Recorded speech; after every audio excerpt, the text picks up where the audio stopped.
एक प्रश्न आम चल रहा है कि परमात्मा ने सब कुछ बनाया है तो फिर परमात्मा नूं किसने बनाया है?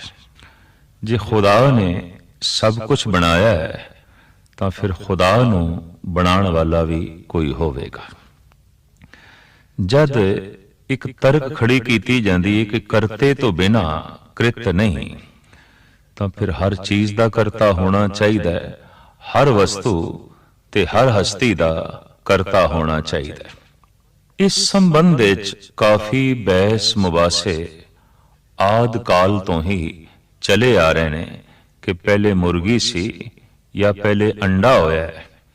ये मसला त्यों दा त्यों ही पिया, जिसनों एक उर्दू दा शायर ऐसा कहता है, हजारों साल फिलॉसफी की तना तनी रही, पर खुदा की बात जहां पे थी वहीं पे रही।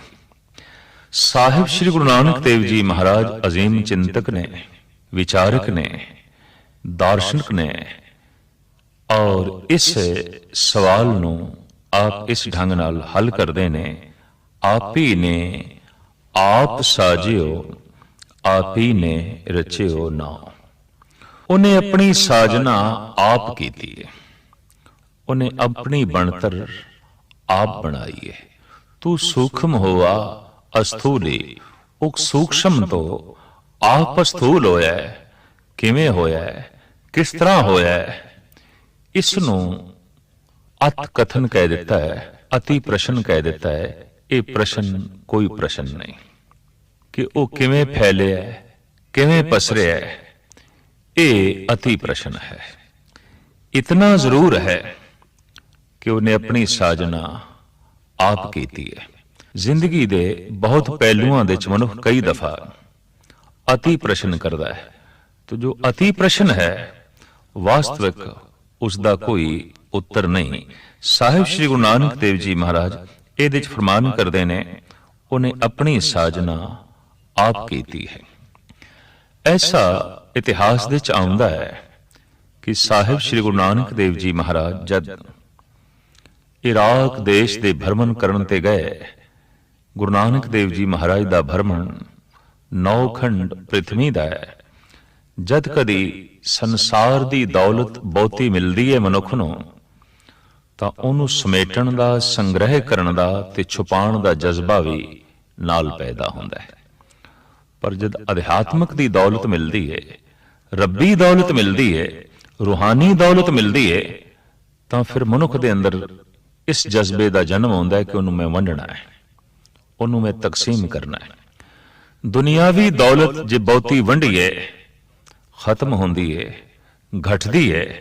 अध्यात्मक दौलत जितनी वंदी है उतनी ही वधदी है, जितनी तकसीम करिए उतना ही वादा होंदा है। ये उसे दा ही जिक्र है कि खावो खर्चो रल मिल भाई, तोट ना आवे वध दो धाई। वास्तविक धन ओही धन है जिदे वंडदियां वधे, जो वंडदियां घटदा है वो धन नहीं। इस वास्ते नाम नूं भगत जना ने परम धन आख्या। नाम दी दौलत नाल जद गुरु नानक दा हिरदा माला माल होया तां आप वंडन लई चल पे। अक्सर धन बहुता जे किसी नूं मिल भी जाए तां वध तो वध अगर वंडेगा भी सही, मजबूर होके, तो परिवार दे च ही वंडेगा, पुत्रां च वंड देगा, भरावां दे च वंड जाएगा। इस तो अगे उसकी वंडन की ना समर्था है, ना उसके अंदर ऐसा भाव पैदा होगा। पर जद कोई रब्बी दौलत नाल माला माल होंदा है तो सिर्फ परिवार दे च नहीं वंडदा, सारा संसार उस लिए परिवार बन जाता है। इस वास्ते साहिब श्री गुरु नानक देव जी महाराज 9 खंड पृथ्वी दे इस रब्बी दौलत नूं वंडन लई चल पे। इराक दे जद आपने सतनाम दी बांग दिती, बांग इसलिए कह रहे हैं कि बांग दी तरज दे उत्ते ही सतनाम दा उचारण कीता, जिसदा जिक्र भाई गुरदास जी करते ने। दिती बांग निवाज कर, सुन समाद होआ जहाना। ऐसी बांग, ऐसी सदा कि लोकां दे मन सुन हो गए। ਜਿੱਥੇ ਵਿਚਾਰ ਸ਼ਾਂਤ ਹੋ ਜਾਣ, ਫੁਰਨੇ ਰੁਕ ਜਾਣ, ਉਸ ਨੂੰ ਕਹਿੰਦੇ ਨੇ ਸੁੰਨ ਅਵਸਥਾ, ਸੁੰਨ ਸਮਾਧ। ਜੈਸੇ ਸਰੀਰ ਦੇ ਸਵਾਸ ਰੁਕ ਜਾਣ ਤੇ ਕਹਿ ਦਿੰਦੇ ਨੇ ਸਰੀਰ ਸੁੰਨ ਹੋ ਗਿਆ। ਮਨ ਦੇ ਵਿੱਚ ਵਿਚਾਰ ਰੁਕ ਜਾਣ ਤਾਂ ਮਨ ਸੁੰਨ ਹੋ ਗਿਆ। ਇੱਕ ਬਾਂਗ ਨਾਲ ਜਿਨ੍ਹਾਂ ਦੇ ਮਨ ਸੁੰਨ ਹੋ ਗਏ, ਇੱਕ ਆਵਾਜ਼ ਨਾਲ ਜਿਨ੍ਹਾਂ ਦੇ ਮਨ ਸੁੰਨ ਹੋ ਗਏ, ਉਸ ਆਵਾਜ਼ ਦੇ ਵਿੱਚ ਕਿਤਨੀ ਕਸ਼ਿਸ਼ ਸੀ, ਉਸ ਆਵਾਜ਼ ਦੇ ਵਿੱਚ ਕਿਤਨਾ ਜਾਦੂ ਸੀ, ਉਸ ਆਵਾਜ਼ ਦੇ ਵਿੱਚ ਕਿਤਨਾ ਰੂਹਾਨੀ ਗਿਆਨ ਸੀ ਤੇ ਕਿਤਨਾ ਰੂਹਾਨੀ ਆਨੰਦ ਸੀ। ਭਾਈ ਸਾਹਿਬ ਕਹਿੰਦੇ ਨੇ ਸੁੰਨ ਮੁੰਨ ਨਗਰੀ ਹੋ ਗਈ, ਸਾਰੇ ਆਪਣੇ ਆਪ ਦੇ ਚ ਲੀਨ ਹੋ ਗਏ। ਇਸ ਢੰਗ ਦੀ ਸਦਾ ਗੁਰੂ ਨਾਨਕ ਦੇਵ ਜੀ ਮਹਾਰਾਜ ਨੇ ਦਿੱਤੀ ਹੈ। ਔਰ ਕਹਿੰਦੇ ਨੇ ਇਹ ਸਦਾ ਵੀ ਨਿਕਲਦੀ ਹੈ ਸੁੰਨ ਹਿਰਦਿਆਂ ਚੋਂ, ਸੁੰਨ ਮਨ ਦੇ ਚੋਂ। ਜਦ ਮਨੁੱਖ ਦਾ ਮਨ ਨਿਰਵਿਚਾਰ ਹੋ ਜਾਂਦਾ ਹੈ ਤੇ ਉਹਦੇ ਚੋਂ ਜਿਹੜੀ ਆਵਾਜ਼ ਨਿਕਲਦੀ ਹੈ, ਉਹਦੇ ਚ ਬਰਕਤ ਆਉਂਦੀ ਹੈ, ਉਹਦੇ ਚ ਤਾਕਤ ਆਉਂਦੀ ਹੈ ਕਿ ਦੂਜਿਆਂ ਦੇ ਮਨ ਨੂੰ ਵੀ ਉਹ ਨਿਰਵਿਚਾਰ ਕਰ ਦੇਵੇ, ਦੂਜਿਆਂ ਦੇ ਮਨ ਨੂੰ ਵੀ ਉਹ ਸੁੰਨ ਕਰ ਦੇਵੇ। ਉੱਥੇ ਜ਼ਹਿਰ ਵੀ ਹੁੰਦੀ ਹੈ। ਔਰ ਇਹ ਹਕੀਕਤ ਹੈ ਕਿ ਚੰਦਨ ਨੂੰ ਸੱਪ ਲਿਪਟੇ ਹੀ ਰਹਿੰਦੇ ਨੇ। ਸ਼ਰਈ ਮਨੁੱਖ ਤੇ ਸ਼ਰਾ ਦੀ ਕੁੜੱਤਣ ਨਾਲ ਭਰੇ ਹੋਏ ਜਿਹੜੇ ਲੋਕ ਨਾ ਸਨ, ਉਹ ਵੀ ਗੁਰੂ ਨਾਨਕ ਦੇ ਆਲੇ ਦੁਆਲੇ ਆ ਕੇ ਜਮਾ ਹੋਏ ਤੇ ਉਹਨਾਂ ਨੇ ਤਰ੍ਹਾਂ ਤਰ੍ਹਾਂ ਦੀ ਤਰਕ ਗੁਰੂ ਨਾਨਕ ਤੇ ਸ਼ੁਰੂ ਕੀਤੀ। ਇਹ ਸਾਰੇ ਗੁਰੂ ਨਾਨਕ ਦੇਵ ਜੀ ਮਹਾਰਾਜ ਨੂੰ ਪੀਰ ਦਸਤਗੀਰ ਦੇ ਕੋਲ ਲੈ ਗਏ, ਜੋ ਇਰਾਕ ਦੇ ਵਿੱਚ ਉਸ ਵਕਤ ਮੁਖੀ ਫਕੀਰ ਸੀ ਔਰ ਬਗਦਾਦ ਦੇ ਵਿੱਚ ਦੀਨੀ ਤਾਲੀਮ ਦੀਨਦਾਰ ਲੋਕਾਂ ਨੂੰ ਦਿੰਦਾ ਰਹਿੰਦਾ ਸੀ। ਸਿੰਘਾਸਣ ਤੇ ਬੈਠੇ ਪੀਰ ਦਸਤਗੀਰ ਔਰ ਥੱਲੇ ਖੜੇ ਰਹੇ ਗੁਰੂ ਨਾਨਕ, ਆਲੇ ਦੁਆਲੇ ਮਜਮਾ ਲੋਕਾਂ ਦਾ। ਪੀਰ ਦਸਤਗੀਰ ਨੇ ਸਵਾਲ ਕੀਤੇ ਗੁਰੂ ਨਾਨਕ ਦੇਵ ਜੀ ਮਹਾਰਾਜ ਤੇ। ਆਖਿਆ, ਐ ਹਿੰਦੀ ਫਕੀਰ, ਮੇਰੇ ਅੰਦਰ ਜਦੋਂ ਦੀ ਮੈਂ ਸਾਧਨਾ ਕਰ ਰਿਹਾ, ਜਦੋਂ ਦੀ ਮੈਂ ਇਬਾਦਤ ਕਰ ਰਿਹਾ, 3 ਸਵਾਲ ਗੂੰਜਦੇ ਹੀ ਰਹਿੰਦੇ ਨੇ ਕਿ ਖੁਦਾ ਤੋਂ ਪਹਿਲੇ ਕੀ ਸੀ? ਜੇ ਖੁਦਾ ਨੇ ਸਭ ਕੁਝ ਬਣਾਇਆ ਹੈ ਤਾਂ ਫਿਰ ਖੁਦਾ ਨੂੰ ਕਿਸ ਨੇ ਬਣਾਇਆ ਹੈ? ਦੂਸਰਾ ਸਵਾਲ ਹੈ ਖੁਦਾ ਰਹਿੰਦਾ ਕਿੱਥੇ ਹੈ? ਤੇ ਤੀਸਰਾ ਸਵਾਲ ਹੈ ਖੁਦਾ ਕਰਦਾ ਕੀ ਹੈ? ਸਵਾਲ ਇੱਕ ਬੋਝ ਹੁੰਦਾ ਹੈ, ਪ੍ਰਸ਼ਨ ਇੱਕ ਭਾਰ ਹੈ। ਤੇ ਜਿਸ ਮਨ ਵਿੱਚ ਬਹੁਤੇ ਪ੍ਰਸ਼ਨ ਹੋਣਗੇ ਉਹ ਮਨ ਬਹੁਤਾ ਬੋਝਲ ਹੋਵੇਗਾ। ਜਦ ਕੋਈ ਮਨੁੱਖ ਬਹੁਤਾ ਹੀ ਅੰਤਰਭਾਵ ਵਿੱਚ ਆਪਣੇ ਆਪ ਨੂੰ ਬੋਝਲ ਮਹਿਸੂਸ ਕਰੇ ਤਾਂ ਸਮਝ ਲੈਣਾ ਸਵਾਲਾਂ ਦੀ ਬਹੁਤੀ ਪੰਡ ਇਹ ਚੁੱਕੀ ਫਿਰਦਾ ਹੈ। ਸਿਰ ਦੇ ਉੱਤੇ ਬਹੁਤਾ ਭਾਰ ਹੋਵੇ ਤੇ ਚੱਲਣਾ ਔਖਾ ਹੋ ਜਾਂਦਾ ਹੈ। ਮਨ ਦੇ ਉੱਤੇ ਸਵਾਲਾਂ ਦਾ ਬਹੁਤ ਸਾਰਾ ਭਾਰ ਹੋਵੇ ਤਾਂ ਵੀ ਮਾਯੂਸੀ ਤੇ ਮੁਰਦਮੀ ਛਾ ਜਾਂਦੀ ਹੈ। ਔਰ ਇਹ ਸਵਾਲਾਂ ਦਾ ਬੋਝ ਜਵਾਬਾਂ ਦੇ ਨਾਲ ਹੀ ਉਤਰਦਾ ਹੈ। ਪ੍ਰਸ਼ਨਾਂ ਦਾ ਬੋਝ ਉਤਰਾਂ ਦੇ ਨਾਲ ਹੀ ਉਤਰਦਾ ਹੈ। ਹਰ ਨਵਾਂ ਦਿਨ ਕਿਸੇ ਨਵੇਂ ਪ੍ਰਸ਼ਨ ਨੂੰ ਜਨਮ ਦਿੰਦਾ ਹੈ ਤੇ ਅਜੇ ਪੁਰਾਣੇ ਪ੍ਰਸ਼ਨ ਉਹਨਾਂ ਦਾ ਹੱਲ ਮਿਲਿਆ ਨਹੀਂ ਆਉਂਦਾ, ਨਵੇਂ ਪ੍ਰਸ਼ਨਾਂ ਦਾ ਬੋਝ ਹੋਰ ਵੱਧ ਜਾਂਦਾ ਹੈ। ਤੇ ਹੁੰਦਾ ਕੀ ਹੈ, ਸਹਿਜੇ ਸਹਿਜੇ ਮਨੁੱਖ ਪ੍ਰਸ਼ਨਾਂ ਦੇ ਬੋਝ ਥੱਲੇ ਹੀ ਦਬ ਕੇ ਰਹਿ ਜਾਂਦਾ ਹੈ। ਜ਼ਿੰਦਗੀ ਕੀ ਹੈ? ਜ਼ਿੰਦਗੀ ਕਿਉਂ ਹੈ? ਜ਼ਿੰਦਗੀ ਕਿੱਥੋਂ ਹੈ? ਇਸ ਤਰ੍ਹਾਂ ਦੇ ਪ੍ਰਸ਼ਨ ਔਰ ਇਸ ਦੇ ਨਾਲ ਮਿਲਦੇ ਜੁਲਦੇ ਹੋਰ ਹਜ਼ਾਰਾਂ ਪ੍ਰਸ਼ਨ, ਇਹਨਾਂ ਦੇ ਚ ਦਬੀ ਹੋਈ ਹੈ ਮਨੁੱਖ ਦੀ ਜ਼ਿੰਦਗੀ, ਮਨੁੱਖ ਦਾ ਇਹ ਜੀਵਨ। ਪੀਰ ਦਸਤਗੀਰ ਨੇ ਵੀ ਇਹ ਪ੍ਰਸ਼ਨ ਗੁਰੂ ਨਾਨਕ ਦੇਵ ਜੀ ਮਹਾਰਾਜ ਦੇ ਅੱਗੋਂ ਰੱਖੇ ਕਿ ਇੱਕ ਪ੍ਰਸ਼ਨ ਮੈਨੂੰ ਬੜਾ ਬੋਝਲ ਲੱਗਦਾ ਹੈ, ਇੱਕ ਪ੍ਰਸ਼ਨ ਮੈਨੂੰ ਬਹੁਤ ਭਾਰੂ ਕਰੀ ਬੈਠਾ ਹੈ। ਅਕਸਰ ਦੇਖਿਆ ਗਿਆ ਕਿ ਮਨੁੱਖ ਕਹਿ ਦਿੰਦਾ, ਅੱਜ ਮੈਂ ਬੜਾ ਬੋਝਲ ਬੈਠਾ, ਅੱਜ ਮੈਂ ਬੜਾ ਭਾਰੂ ਬੈਠਾ। ਭਾਰ ਕੀ ਹੈ? ਇੱਕ ਵਿਚਾਰ ਦਾ। ਭਾਰ ਕੀ ਹੈ? ਇੱਕ ਸਵਾਲ ਦਾ। ਭਾਰ ਕੀ ਹੈ? ਇੱਕ ਪ੍ਰਸ਼ਨ ਹੈ। ਵਿਆਪਾਰਿਕ ਦੁਨੀਆ ਦੇ ਆਪਣੇ ਪ੍ਰਸ਼ਨ, ਰਾਜਨੀਤਿਕ ਦੁਨੀਆ ਦੇ ਆਪਣੇ ਪ੍ਰਸ਼ਨ, ਸਮਾਜਿਕ ਦੁਨੀਆ ਦੇ ਆਪਣੇ ਸਵਾਲ ਤੇ ਧਾਰਮਿਕ ਦੁਨੀਆ ਦੀ ਆਪਣੀ ਜੋ ਹੈ ਸਮੱਸਿਆ। ਪੀਰ ਦਸਤਗੀਰ ਨੇ ਕਿਹਾ ਕਿ ਇਹ ਪ੍ਰਸ਼ਨ ਜੋ ਮੈਨੂੰ ਬਾਰ-ਬਾਰ ਬੋਝਲ ਕਰਦਾ ਹੈ ਉਹ ਇਹ ਹੈ ਕਿ ਖੁਦਾ ਤੋਂ ਪਹਿਲੇ ਕੀ ਸੀ ਔਰ ਖੁਦਾ ਨੂੰ ਕਿਸ ਨੇ ਬਣਾਇਆ? ਜੇ ਸਭ ਕੁਝ ਖੁਦਾ ਨੇ ਬਣਾਇਆ ਹੈ ਤੇ ਜੇ ਇਸ ਤਰਕ ਨੂੰ ਪ੍ਰਬਲ ਮੰਨ ਲਈਏ ਤਾਂ ਫਿਰ ਖੁਦਾ ਨੂੰ ਬਣਾਉਣ ਵਾਲਾ ਵੀ ਕੋਈ ਹੋਣਾ ਚਾਹੀਦਾ ਹੈ। दूसरा, आया खुदा रहिंदा किथे है? ये प्रश्न भी क्यों उठता है कि दुनिया भर की मुख्तलिफ धार्मिक किताबां दे ते धार्मिक लोगों की जबानां तो निकले हुए बोलों दे ये आख्या गया है कि खुदा पताल दे है, सतवें आसमान दे है, बैकुंठ दे है, जन्नत दे है, कैलाश पर्वत दे है। गरज के इस तरह के अनेकों तरह के सवाल ने। उन्हां दा ये जवाब है कि लभो अगर खुदा नू तो सतवें आसमान ते लभो। मैं थोड़े दिन होए एक लतीफा पढ़ रहा सी। खुदा बहुत चिंता च, खुदा चिंता च, रब चिंता च।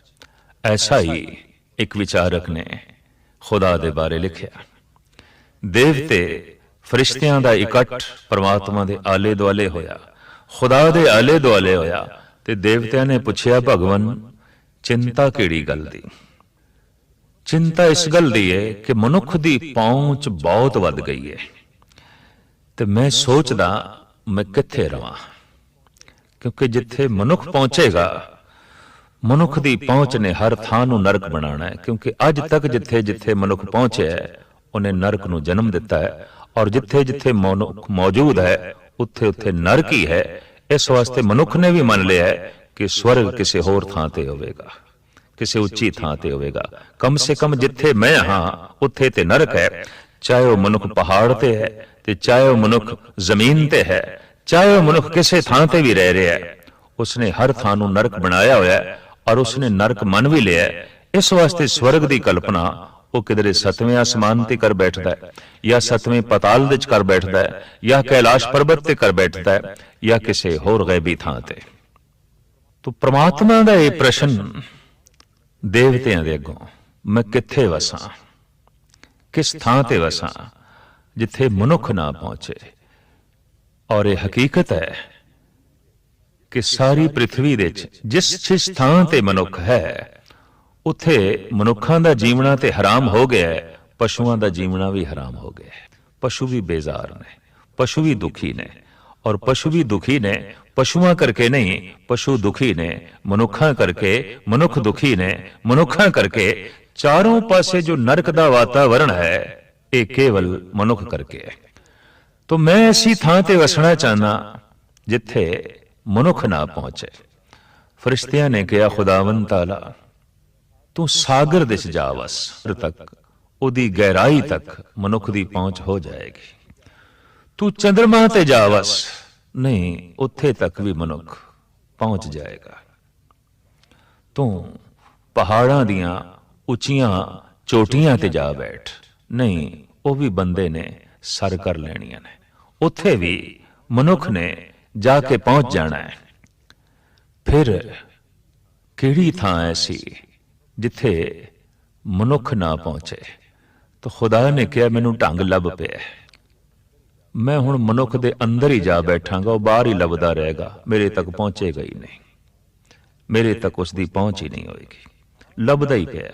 हुण आद काल तो मनुख कोई सतवें आसमान ते लभण की कोशिश पिया करदा है, कोई पाताल दे च लभण की कोशिश पिया करदा है, कोई कैलाश पर्वत ते लभण की कोशिश पिया करदा है, कोई सागर दे गहरे तल दे चों लभण की कोशिश पिया करदा है, कोई दरियावां दे वहण दे चों लभण की कोशिश पिया करदा है, कोई पवन दी छां दे चों लभण की कोशिश पिया करदा है। जद कि कौन इस नूं दसे वो तेरे अंदर है, बाहर क्यों भटकदा है? और गुरु ग्रंथ साहब जी महाराज दा ते फैसला है, बाहर टोले सो भरम बुलानी। अपने तो बाहर जिहड़ा लभना है वो पदार्थ ही है, वो परमात्मा नहीं है। वो वस्तु होवेगी, वो वासदेव नहीं है। वो संसार होवेगा, वो निरंकार नहीं है। वो धन होवेगा, वो परम धन नहीं है।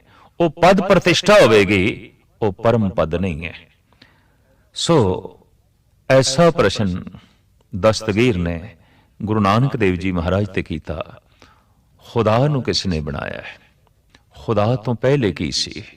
खुदा रहिंदा किथे है और खुदा करदा की है?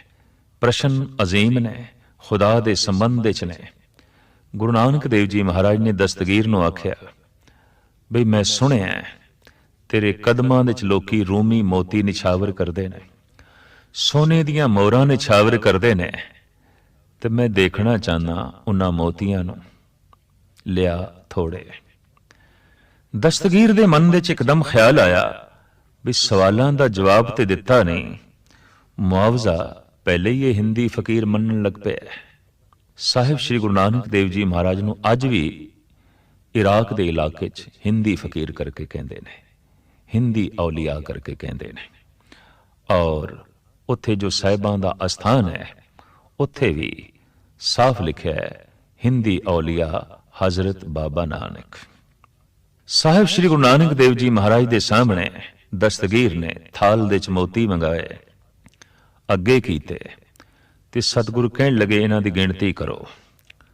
दस्तगीर हैरान होया, लेकिन गिणती उसने आरंभ की थी, 1 2 3 4 ते जैसे पहुंचे सतगुरु ने बांह पकड़ ली, आखिया फकीर तेनू हिसाब किताब नहीं आउंदा, ते हिसाब किताब दे मामले च तू बहुत कमजोर है, तेनू गिणती नहीं आउंदी।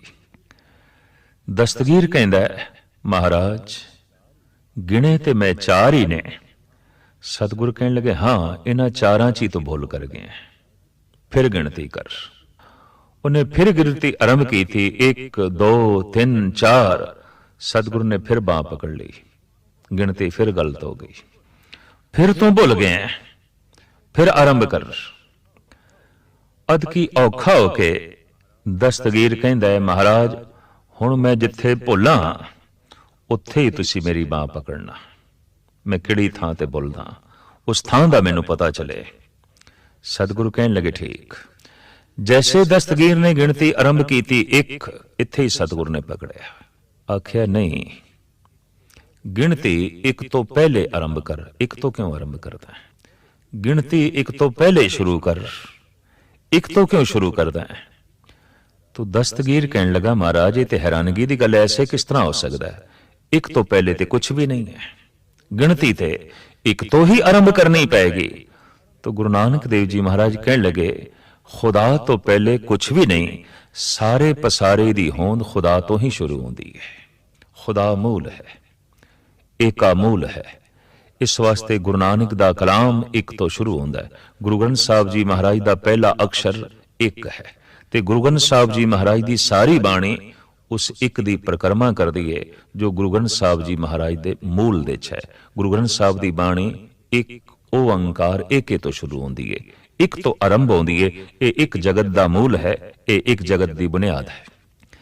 दस्तगीर नूं तसल्ली हुई, मन नूं ढारस मिली, किसी अनुभवी पुरुष और रंगी हुई आत्मा तो सवालों का जवाब मिलिया, ते सवालों का बोझ हिरदे तो उतरिया।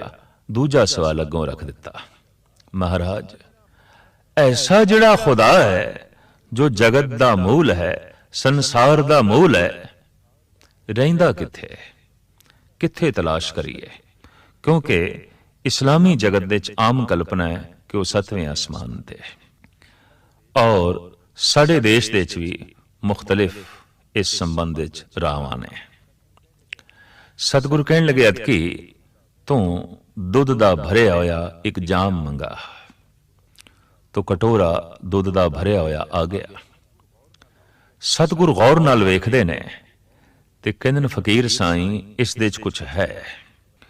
घबरा गए दस्तगीर, ऐसा तो नहीं मेरे खलीफिया ने मेरे चेलिया ने कुछ विचे पा दिता होवे।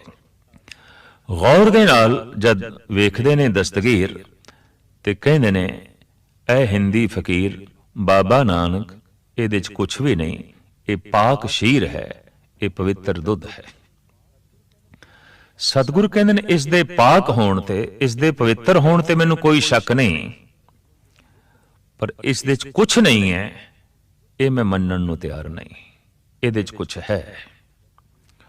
तो दस्तगीर कहंदा की है? सतगुरु कहंदे ने घिओ है। ते हुण तूं दस किथे है कि नहीं? दस्तगीर कहंदा घिओ ते है। ते महाराज कहंदे ने फिर किथे है दस? महाराज है ते सही पर दिखाई नहीं देता।